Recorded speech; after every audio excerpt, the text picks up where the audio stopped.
Ladies and gentlemen, in this RedGaming.com video, let us discuss the Xbox One's operating systems and drivers a little bit, shall we?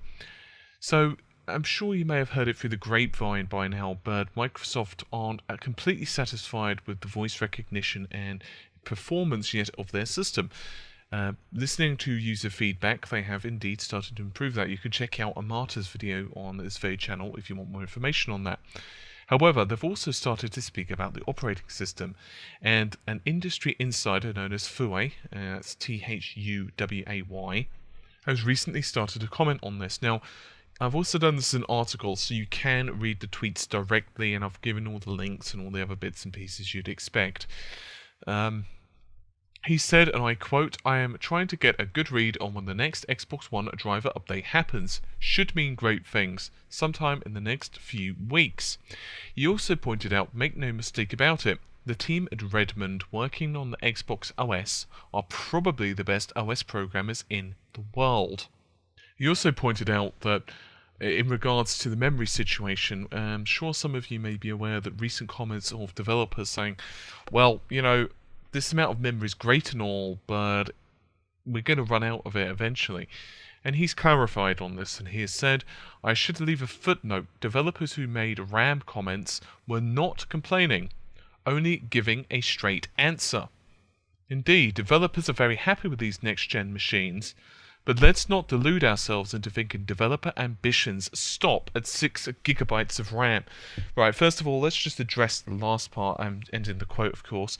So 6 GB of RAM, what the hell's going on there? Well, obviously, we're talking about the amount of RAM that is available to games developers. Because, for example, these machines could have 500 GB of RAM. Obviously, that'd be very difficult for them to have, but let's just, use silly figures and just say it did.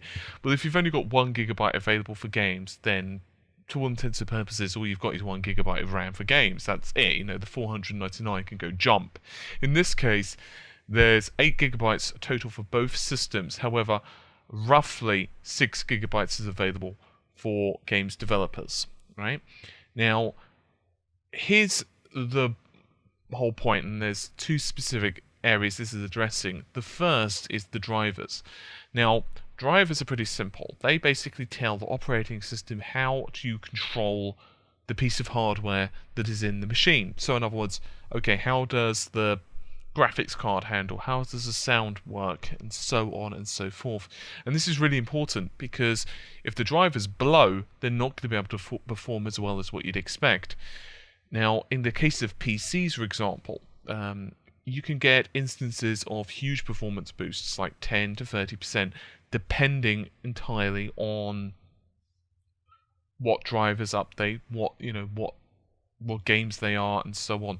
Now, that doesn't mean, of course, that we're going to be seeing the 1.32 teraflops of computer power inside the Xbox One suddenly jumping by like 10 or 20% or something. We're not saying that.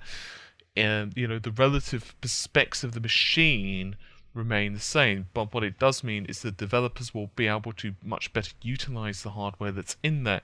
Perhaps also we're going to see improvements regarding the Xbox One's memory utilization, particularly ESRAM, because as far as what I understand it, a lot of that right now is manual. In other words, developers have to do a lot of manual flashing of the ESRAM, which isn't ideal.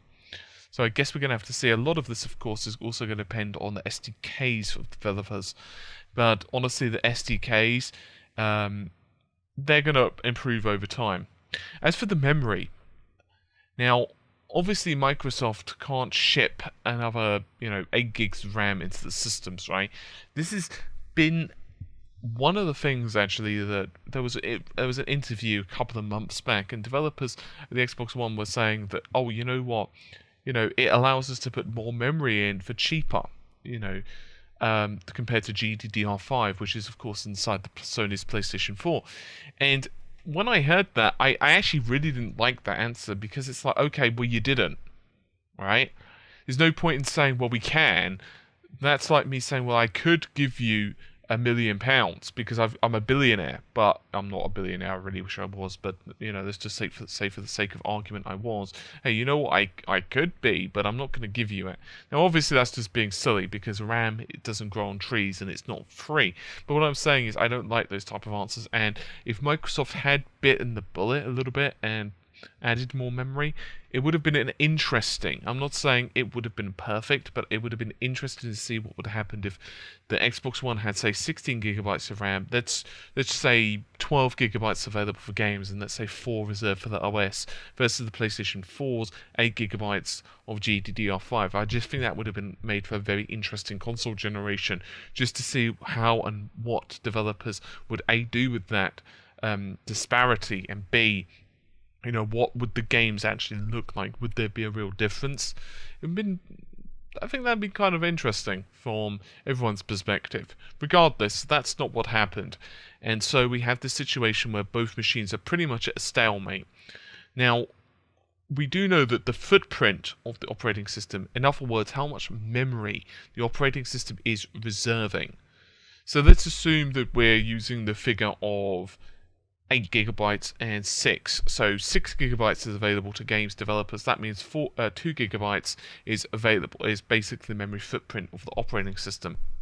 Now, with Sony, it's a lot more complicated because of their flexible memory, and that's outside the scope of this video because it's a Microsoft-centric video. But in regards to Xbox, they obviously have a very interesting operating system setup, and yes, I actually quite like the idea behind it. I think it's perhaps a little bit complicated, and I believe that it's going to make updates tricky, but at the same time it could be really good, because let's say they make an update to, say, I don't know, the App OS. They can do pretty much whatever they like. It's not going to break games, which is very good, right? It means that you're going to get much better compatibility. And obviously, if they do manage to reduce the memory footprint, that's going to be great. However, of course, they also need to be careful because apps require finite amounts of memory as well. Anyway, there's not that much information exactly what these driver updates are going to do. Hopefully, they're going to improve the graphics performance a little bit. I mean, I'm invariably going to get the question asked if I don't say this now, but this does not mean that we're going to be seeing Xbox One games running suddenly all at 1080p at 60 frames per second, because it's just not feasible. It's not going to happen on PlayStation 4 either. This is just brutally honest. It's just a simple case of finite specs. But what it will mean is we're going to be getting hopefully higher frame rates, maybe better looking graphics.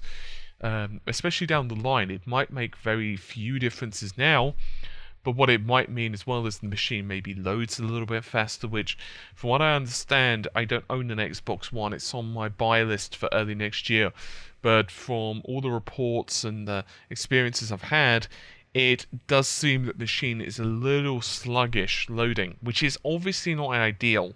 I mean, who wants to go through an installer on games? So hopefully Microsoft can somewhat resolve that. The Kinect interface is good, but the voice commands could certainly be better, is what it comes down to. I mean, you can always improve on something. If you couldn't improve on it, then what's the point? Oh, sorry guys, that was my encoder. I'm encoding another video in the background. I apologize. Normally I mute that. Anyway, it's been a bit of an itsy-bitsy video. It's just there's so little information exactly what they're working on. It's quite difficult to understand. Having said that, I say that 2 minutes after I upload this video, there'll be an absolute slew of information. It's just sod's law. Anyway, hopefully you enjoyed the video. I'll see you soon. Take care. Bye for now.